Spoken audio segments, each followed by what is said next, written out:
2017 সালে সিএনএন লিবিয়ায় অভিবাসী বিক্রির ফুটেজ প্রকাশ করে, যেখানে নিলামে $400 জীবিত মানুষ বেচা হচ্ছিল।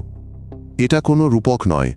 গাদ্দাফি সরকারের পতনের পর দেশটিতে বিশৃঙ্খলা নামলে নাইজার, চাদ, সোমালিয়া ও সুদানের হাজার হাজার অভিবাসীকে ইউরোপে পাঠানোর মিথ্যা প্রলোভন দেখিয়ে আটকে ফেলা হয় এবং দাস হিসেবে বিক্রি করা হয়। তাদের ক্যাম্পে আটকে রেখে কাজ করানো হয় বা তাদের ওপর চলে সহিংসতা।